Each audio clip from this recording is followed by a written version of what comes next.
Dear brothers and sisters in Islam and humanity, Assal-mo-alaikum wa rahmatullahi wa barakatuh.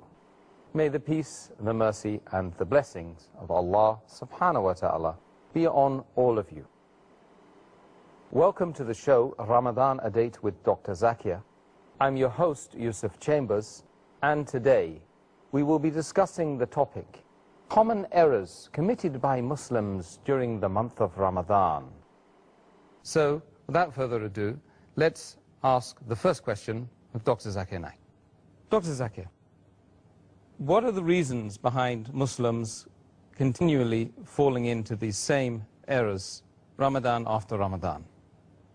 Alhamdulillah, wassalatu wassalam, ala rasulillah, wa ala ali wa sahbihi ajmain. The main reason that Muslims keep on committing the same errors in the month of Ramadan regarding the rules and regulations of fasting is lack of knowledge of the deen, of the religion of Allah subhanahu wa ta'ala. And the major reason for this lack of knowledge is because most of the Muslims, they do not read the word of Allah subhanahu wa ta'ala. They do not read the Quran with understanding. Neither do they read the hadith, the authentic sayings of the last and final messenger, Prophet Muhammad sallallahu alaihi wasallam. What we Muslims should do is read the Quran with understanding, read the sayings of the Prophet and the seerah of the Prophet. Then inshallah, at least we will have the basic knowledge of our deen, including the rules and regulations of fasting. And Allah subhanahu wa ta'ala, He always opens up His pathway. He gives guidance to the Muslims, but there is a criteria. To whom does He guide? Allah says in the Quran, in Surah Ankabut, chapter number 29, verse number 69, that those who strive in the way of Allah subhanahu wa ta'ala, those who do jihad fi sabilillah, Allah subhanahu wa ta'ala opens His pathways for them. So the criteria for us to get the guidance of Allah subhanahu wa ta'ala, the criteria for us where Allah subhanahu wa ta'ala will open up our pathways is to strive in His way, to do jihad fi sabilillah. And Allah says in the Quran, in Surah Nahl, chapter number 16, verse number 43, as well as Surah Anbiya, chapter number 21, verse number 7, Allah says, فَاسْأَلُوا أَهْلِ الذِّكْرِ إِن كُنْتُمْ لَا تَعْلَمُونَ, which means, if you do not possess, or if you doubt, then ask the person who possesses the knowledge. If you doubt anything, ask the person who's knowledgeable. And alhamdulillah, we have in our ummah several Muslims who are scholars in this deen. So it's our duty to ask these scholars, these people who have the knowledge of Islam regarding the rules and regulations of our deen. As far as fasting is concerned, which is one of the important pillars of Islam, every Muslim should know at least when is the time for fasting, what are the basic rules and regulations. And today, in this age of science and technology, it's very easy to find. It is only the negligence of a Muslim that makes him unaware of these things. It's very easy today to know when is the time for fasting, when does the fast begin, when is the time for suhoor, when is the time for iftar, for breaking the fast, what are the things that break the fast, etc., etc. It is mainly due to the negligence and ignorance of the Muslims that we regularly keep on falling and committing the same mistakes. Furthermore, what are the common errors that are made by Muslims during the holy month of Ramadan? The common errors committed by the Muslims in the month of Ramadan can be broadly classified into four categories. The first category is the common errors committed by Muslims regarding the obligatory rules and regulations of fasting. The second category is the common errors committed by Muslims which are contradictory to the sunnah of fasting. The third category is the errors committed by Muslims mainly due to neglecting the obligatory duties in Islam and indulging in acts which are prohibited. And the fourth category is the other common errors committed by Muslims in the month of Ramadan. Clearly, Dr. Zakir, it's going to be difficult for us to discuss all of the common errors made by Muslims during the month of Ramadan in this one interview. But over the next 30 days, we will, inshallah, try to cover those issues. But could you just state or list the most grievous mistakes made by Muslims in the month of Ramadan? As far as the common errors that fall in the first two categories, inshallah, we'll be discussing in detail in the next 30 days. I will, inshallah, speak about the common errors committed in the third and fourth category. Before we discuss categories 3 and 4, can we at least list the most common errors from sections 1 and 2? The most grievous amongst the errors in the first category, that is errors committed regarding the obligatory rules and regulations of fasting, is the most common is that Muslims many a times they don't do the niyyah for fasting. Intention is very important. Without niyyah, without intention, the fasting is not accepted. So making intention is obligatory. And we'll be discussing this, inshallah, in detail, inshallah, tomorrow. The second error is that many a times Muslims, even after the Fajr Azan has started, yet they continue eating. And they think that the end of Suhur time is only at the end of the Fajr Azan. In fact, the moment the Fajr Azan starts, the moment the beginning of dawn starts, the Suhur time ends. So this is error which normally nullifies or invalidates the fast. The third error in the first category is that many people, they delay paying their Zakatul Fitr. And many times they pay after the Eidul Fitr Salah. If we pay the Zakatul Fitr after Eidul Fitr, then it is like normal charity. It does not come under the Zakatul Fitr.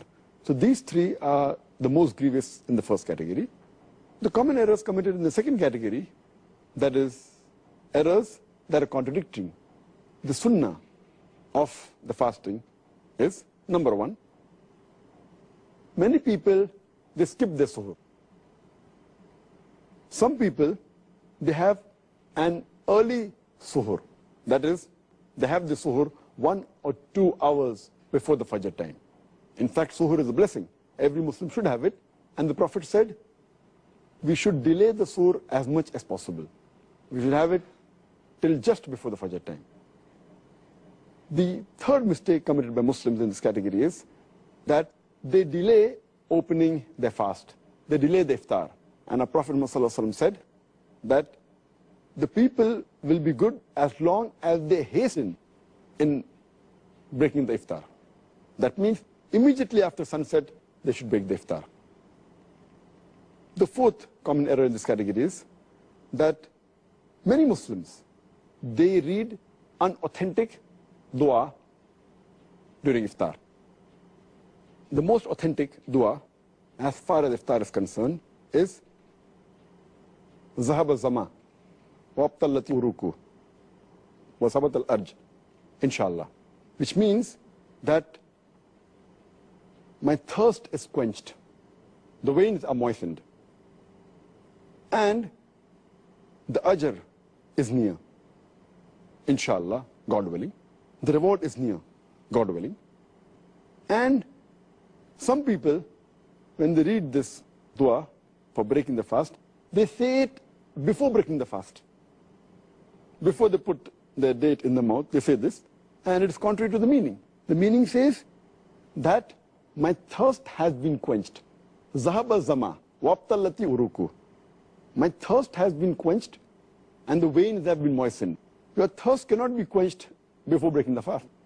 So normally it should be said after you eat the khujur, after you have water and you're satisfied, maybe after some minutes after you break the fast, then you can read this dua. Zahab al-Zama, wabtallati uruku, wa sabat al-ajr, inshallah. Which means my thirst has been quenched, the veins have been moistened, the reward is near, inshallah, God willing. The sixth common error made by Muslims in this category is that many Muslims, they eat excessively during iftar. And many of them even eat throughout the night. The seventh common error is that many of them, they are negligent as far as Tarawih is concerned. Because Tarawih is not a fard, they think it is no problem if a Muslim misses Tarawih. Though Tarawih is not a fard, it's a very important sunnah. And a Muslim who misses Tarawih is missing a great deal of reward. And many Muslims who perform Tarawih, they read Tarawih very fast, 10 miles per hour. They try and finish it in a short time, and they defeat the purpose. In fact, you should read with a moderate pace so that people understand and they grasp the message of Allah subhanahu wa ta'ala. The ninth common error is that those who go for itikaf in the mosque, many of them, they socialize during itikaf, as though it's a time to meet people and friends, which is totally contrary to the sunnah. The 10th common error is that many of the Muslims think that the Laylatul Qadr is on the 27th night of Ramadan. And they only worship Allah subhanahu wa ta'ala on this night. In fact, the beloved Prophet Muhammad said, search for the Laylatul Qadr in the odd nights of the last 10 days, the last Ashra, the 10 days. Therefore, Laylatul Qadr can fall either on the 21st night, or 23rd, or 25th, or 27th, or 29th. So this is one of the common errors made by Muslims. The 11th common error is that they spend their time during Ramadan in unproductive work, rather than spending in zikr and worshipping Allah subhanahu wa ta'ala. They should spend their time rather for offering, besides the compulsory salah, the nawafil, the voluntary salah, the sunnah salah. The 12th error made by the Muslims is that they should do dua. The 13th is they should ask for forgiveness. This is month of forgiveness. 14th is they should read the Quran as much as possible to get the blessing of Allah subhanahu wa ta'ala. The 15th is that they fast and they keep themselves hungry, but basically they're not mentally prepared for that fast. And it is as though they're staying hungry. But the main purpose of fasting, to acquire taqwa, is not obtained. This was in brief regarding the second category. And now, brothers and sisters, we'll have a short break. Inshallah, see you after the break. It is Ramadan. Assalamu-alaikum wa rahmatullahi wa barakatuh.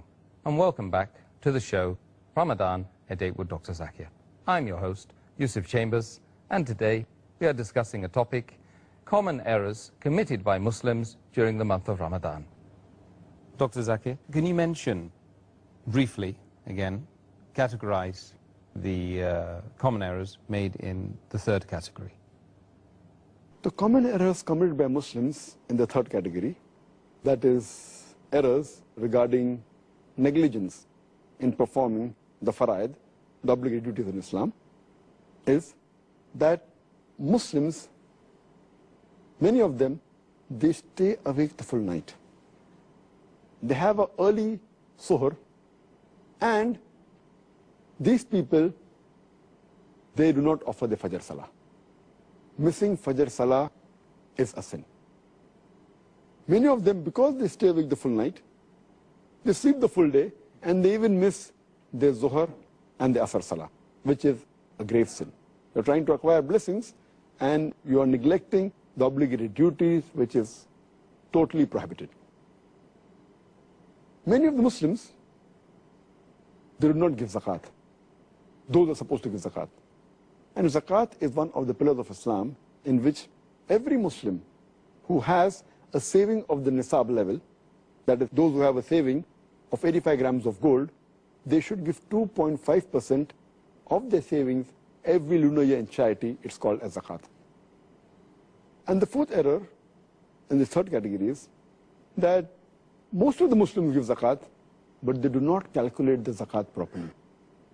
As far as common errors committed by Muslims in the month of Ramadan, that is indulging in prohibited acts, the most common is, though these acts are prohibited for a Muslim, irrespective whether it's a month of Ramadan or non-Ramadan, but specifically we should be more careful. We should be careful trying to avoid these acts throughout our life. But in Ramadan, we should be more careful. And the most common, number one, where Muslims involve themselves is backbiting and slandering. Backbiting is a grave sin. And Allah says in the Quran, in Surah Hujurat, chapter 49, verse number 12, that those who backbite, they are people who eat the dead meat of their own brother. So backbiting and slandering is one of the gravest sins. The second common error in this category is Muslims, many of them, they use false speech. They tell lies during the month of Ramadan. The third is they use abusive language, which is contrary to the spirit of Islam and of Ramadan. The fourth is they use vulgar language. And the fifth is they involve themselves in gossiping. The sixth is some of them involve in false action. The seventh is many of the Muslims, to kill time, they listen to music and un-Islamic songs, which is totally prohibited in Islam. The eighth common error is many of the Muslims, to kill time, they watch un-Islamic television programs and un-Islamic movies. The ninth common error committed by Muslims is that many of the Muslims, they read un-Islamic magazines, un-Islamic books, un-Islamic pictures, which are all prohibited in Islam. The 10th common error done by Muslims in this month is many of them, they go to un-Islamic sites on the internet, which is again prohibited. The 11th common error is that they spend excessively and they commit extravagance. And the 12th is there is a lot of wastage of food. So this was in brief regarding the list of mistakes done by Muslims commonly in the third category. That is, indulging in acts which are prohibited and neglecting acts which are farz in Islam. So Dr. Zakir, what are the other common errors committed by Muslims during the month of Ramadan? The other common errors committed by Muslims in the month of Ramadan, that is the fourth category, is number one is that many of the Muslims, they stay awake the full night and then they sleep in the day. And they do the normal activity at the night time and sleep in the daytime. They're converting day into night and night into day, and the whole purpose of fasting is defeated. The second error in this category is that many of the Muslims, they remain lazy and they're inactive during the daytime, which is contrary to the spirit of fasting. The third common error is that many of the Muslims, they try and kill their time during the day by playing, by amusement, by games, which defeats the purpose again. The fourth common error is Muslims, they give lavish iftar parties and they spend a lot of money mainly trying to show off. The fifth common error, many of the Muslims, they ask the women folk in their family to prepare a variety of dishes for iftar and for suhoor, thus making the women in the family spend the majority of the time in the kitchen. In fact, the family should spend most of the time in remembering Allah subhanahu wa ta'ala. And if the women folk do more du'as, inshallah, even the men will benefit. Even their sin will be forgiven, inshallah. The sixth common error is that many of the Muslims, they renovate their house and their shop in the month of Ramadan, spend more time in that than remembering Allah subhanahu wa ta'ala. The seventh common error is that many of the Muslims, they spend their nights, instead of remembering Allah subhanahu wa ta'ala, in activities which are unproductive. For example, they spend their time in excessive socializing after Taraweeh.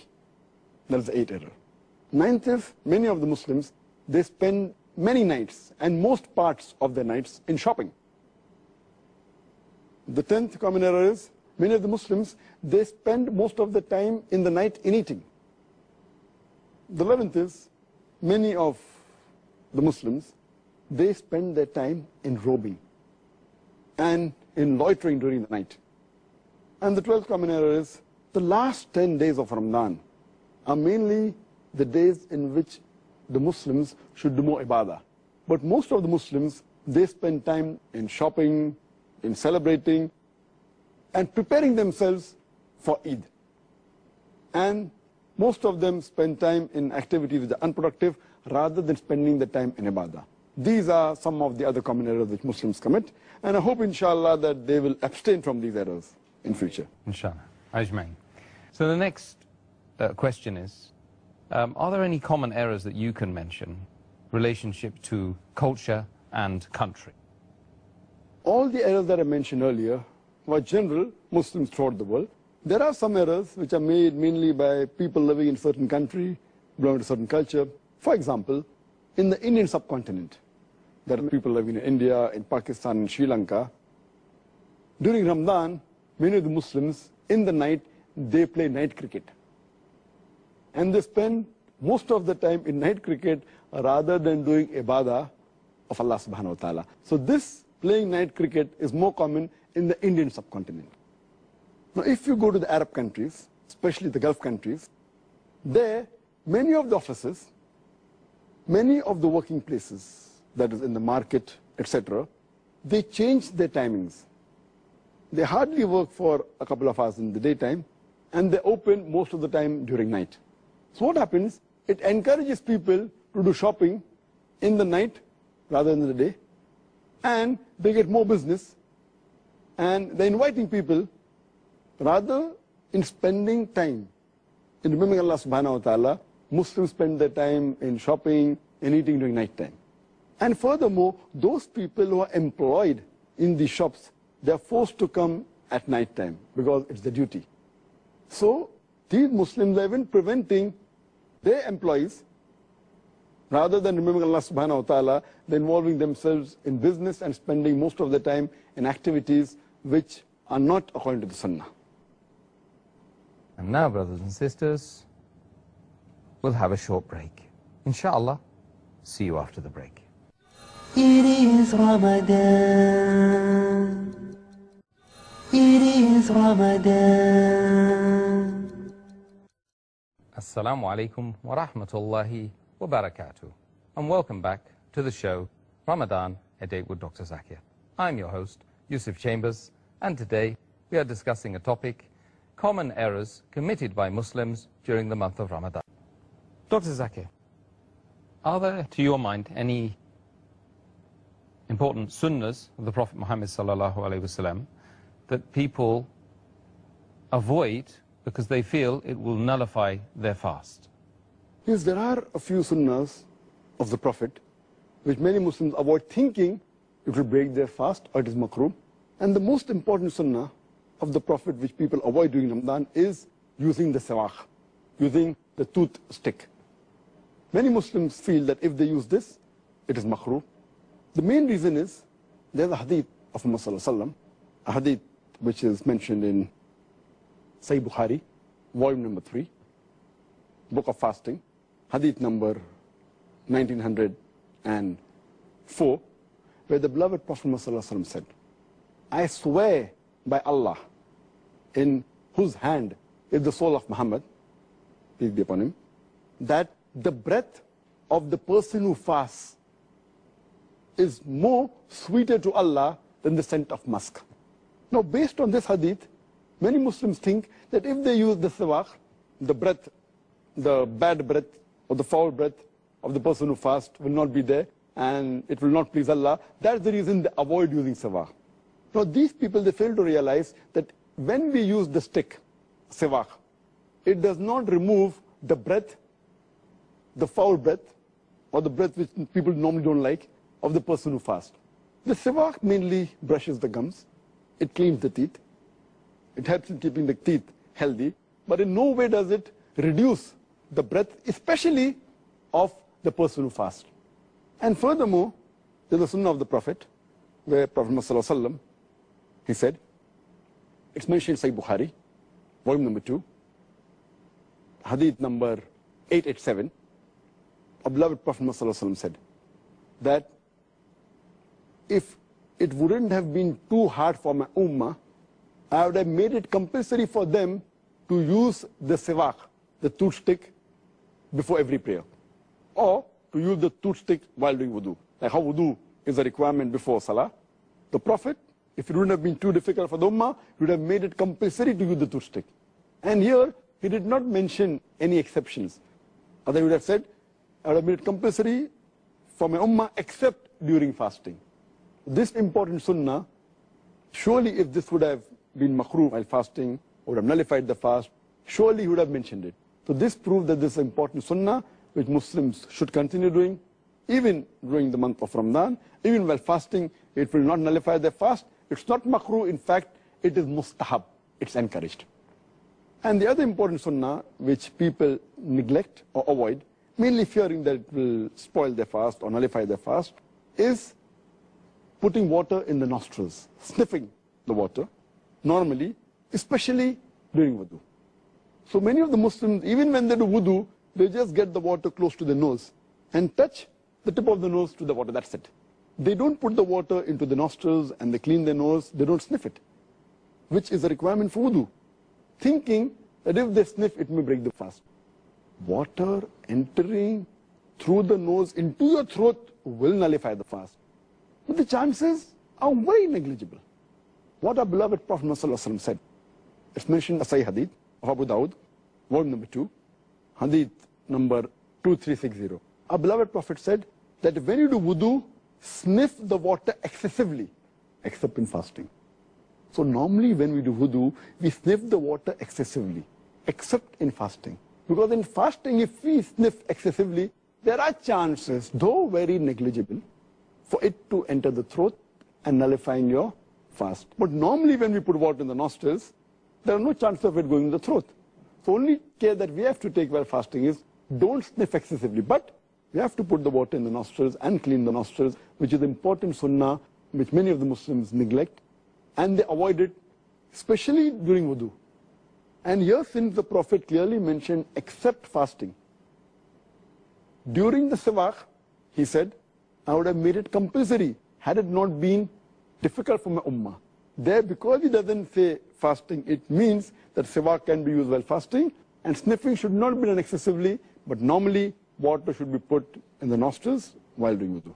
So these two important sunnahs, which people out of ignorance, they avoid during fasting. Now, Dr. Zakir, next question is a very common question, and it's one that I'd like to know the answer to as well. It's, if all the devils are chained during the month of Ramadan, how come people continue to commit sins? And I do agree with you, this is a common question. And I remember several years back when I was in school and when I heard this hadith that the devils are chained in the month of Ramadan, immediately the question that came to my mind, and the question that comes to many Muslims' mind and many non-Muslims, is that if the devils are chained, then how do human beings yet commit sins? This question is based on the hadith of Muhammad, which I mentioned earlier, a Sahih hadith of Musnad Ahmad, volume number 2, page number 230, hadith number 7148, which is also repeated in Sunan Nisa'i, chapter number 5, hadith number 2106, where the beloved Prophet said that, O ye people, the blessed month of Ramadan is approaching, and Allah has ordained for you that you fast in this month. And the gates of heaven will be open in this month, and the gates of hell will be closed. And the devils will be chained.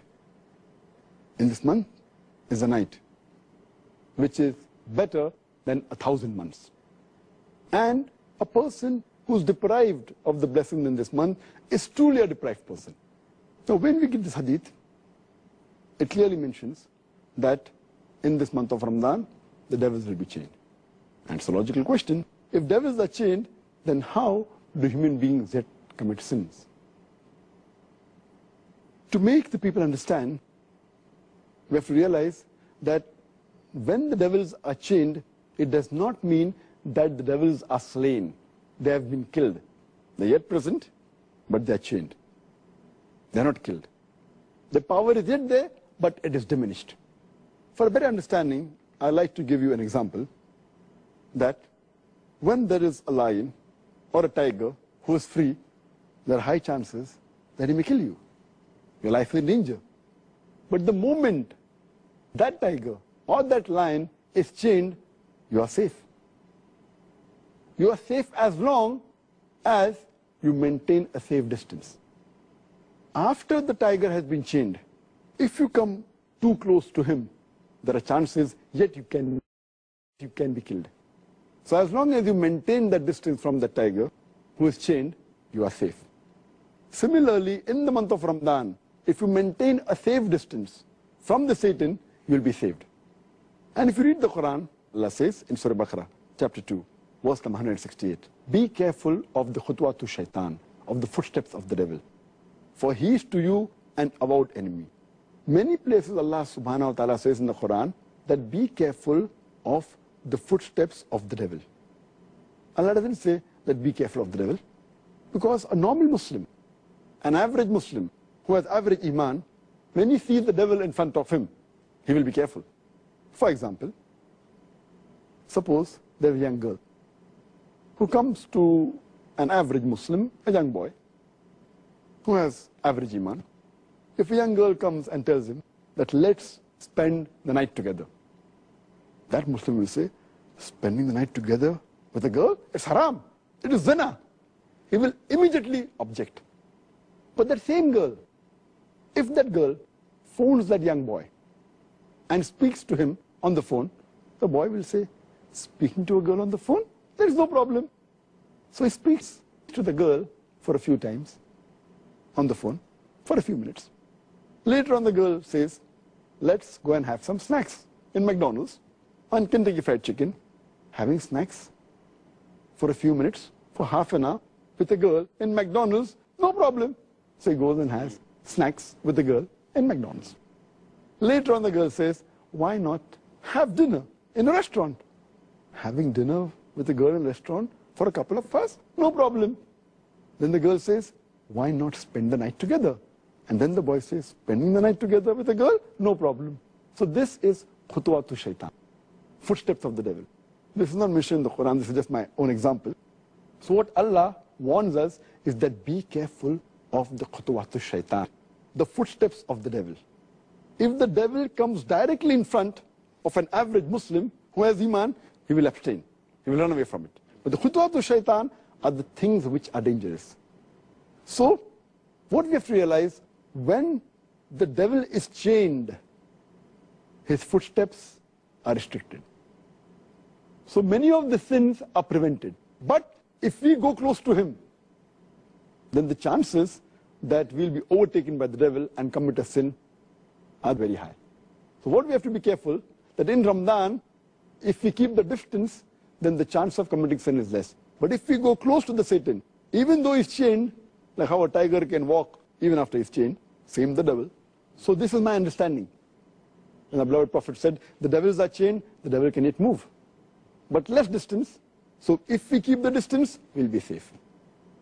The second reason that I feel is that in the month of Ramadan, though the devils are chained, we fail to realize that the balance 11 months, they are free.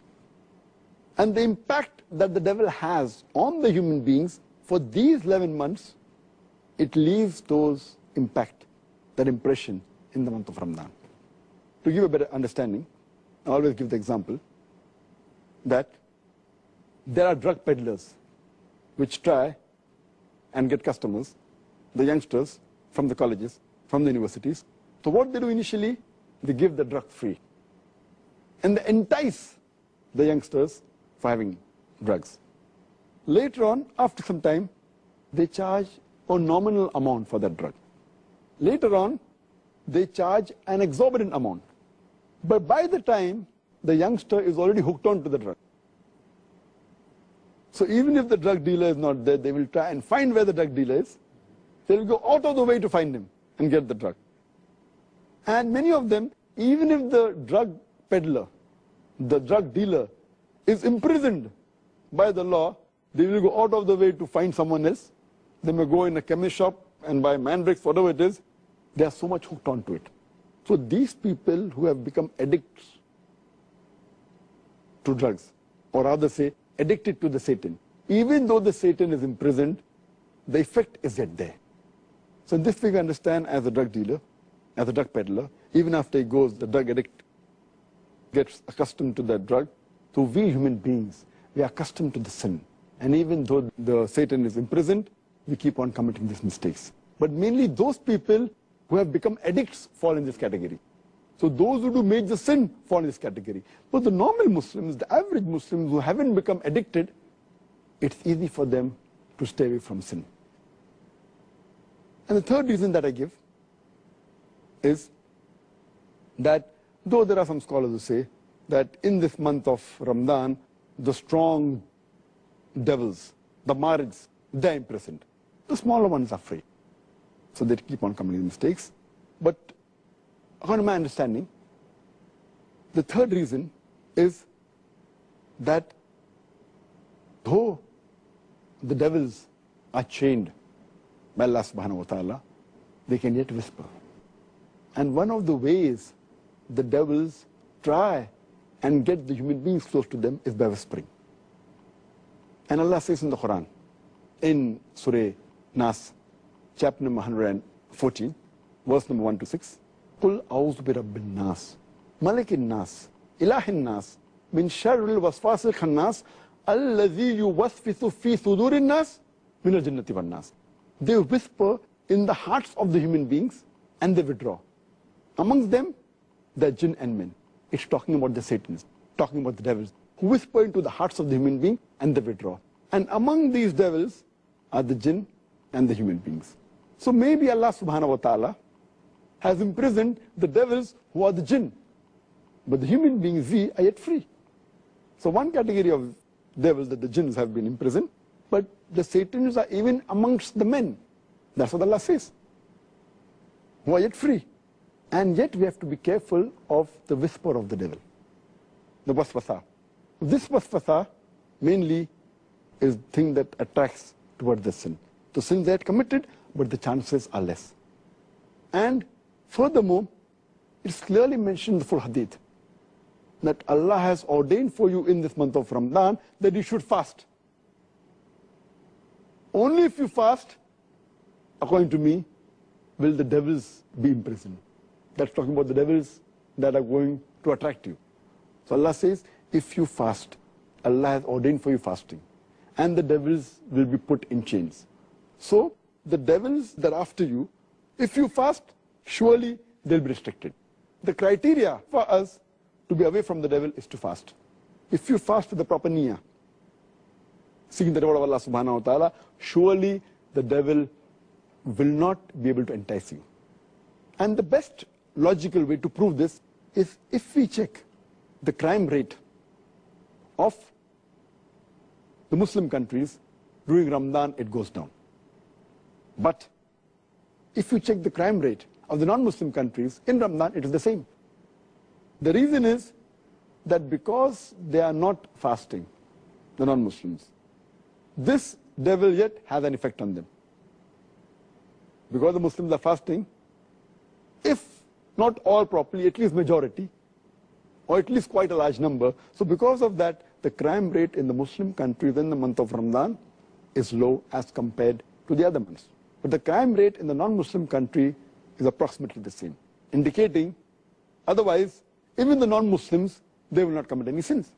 So the criteria is that you have to fast properly for the sake of Allah subhanahu wa ta'ala. And now, brothers and sisters, we'll have a short break. Inshallah, see you after the break. It is Ramadan. Assal-mo-alaikum wa rahmatullahi wa barakatuh. And welcome back to the show, Ramadan, A Date with Dr. Zakir. I'm your host, Yusuf Chambers, and today we are discussing a topic, common errors committed by Muslims during the month of Ramadan. Well, the last question today regarding Prophet Muhammad ﷺ's statement, which you mentioned in your last answer, regarding the fact the gates of paradise are open and the gates of hell are closed. Does this mean that we will be going to paradise if we die in this blessed month? This again is the same question related to the same hadith which I quoted earlier of Musnad Ahmad, volume number 2, page number 230, hadith number 7148, and it also appears in Sunan Nisai, chapter number 5, hadith number 2106. Again the same hadith, the Prophet said, he told the people that the blessed month of Ramadan is approaching, and Allah has ordained for you that you fast in this month. And in this month, the gates of heaven will be open, and the gates of hell will be closed, and the devils will be chained. In this month is the night of Qadr, which is more blessed than 1,000 months. And a person who's deprived of the pleasures, of the blessings in this month, is truly a deprived person. Here again, this is a common question, that if the gates of heaven are open and the gates of hell are closed, then anyone who dies but naturally will go to Jannah, because the gates of hell are closed and Jannah open. Does it mean that even if a non-Muslim dies in this month, even he'll have to go to Jannah? The reply to this question is, when Allah says that in this month of Ramadan, the gates of heaven are open, it means the gates of heaven are inviting you to enter Jannah. That means that even if you do a small deed, Allah subhanahu wa ta'ala will multiply your reward. Another Prophet said that every deed will get a reward 10 times. And in this month, it's very easy to enter Jannah. When a Prophet said the gates of hell will be closed, indicating that to enter hell is difficult in this month. Why? Because the taqwa level rises, and the chance of you to commit sin is less. And furthermore, if you fast the full month, in the month of Ramadan, seeking Allah's reward, all your past sins will be forgiven. So the moment a person fasts in this complete month of Ramadan, seeking Allah's reward, all his past sins are completely forgiven. So if the past sins are forgiven, the chances of him going to hell is nil. But what we have to realize, the criteria for the gates of heaven to be open and the gates of hell to be closed is that you have to fast. And furthermore, to enter Jannah, you require a ticket. The ticket to go to Jannah is mentioned in the Quran in Surah Al-Asr, chapter number 103, verse number 1 to 3, where Allah says, Wal Asr, Innal insana lafi khusr, illa allazina amanu, wa amilu salihati, wa tawasaw bil haqqi wa tawasaw bis sabr. That by the token of time, man is verily in a state of loss, except those who have faith, those who do righteous deeds, those who exhort people to truth, and those who exhort people to patience and perseverance. This surah, according to Imam Shafi, he said that only if this surah was to be revealed of the Quran, it would have been sufficient for the salvation of mankind. So important is. It is called as Rahe-Nijat, the way for salvation. And the criteria for any human being to enter Jannah is 4. First is Iman. Second is righteous deeds. Third is exhorting people to truth. And fourth is exhorting people to patience and perseverance. So here we realize that the gates of heaven are open, but just because the gates are open you can't enter, you require the ticket. The ticket is Iman. The ticket is righteous deed. Exhorting people to truth, exhorting people to patience and perseverance. And to get this ticket is very easy in the month of Ramadan, because the Iman level rises in the month of Ramadan. Furthermore, your righteous deed, the reward is multiplied. It's easier. You can call people to truth, your patient level increases. So this hadith means that you have to have the criteria. Then inshallah you shall go to Jannah and you will not go to hell. But that doesn't mean that 100% people who die will go to Jannah. Surely, those who are non-believers, they have got no Iman. So there's no question that they will enter Jannah. if a person has to enter Jannah, he requires a ticket. And the ticket to Jannah is Surah Al-Asr. Furthermore, if you read the hadith, it says that only if you fast in the month of Ramadan, that means, and you follow all the rules and regulations, and abstain from things which are prohibited, then the doors of heaven will be open and the gates of hell will be closed.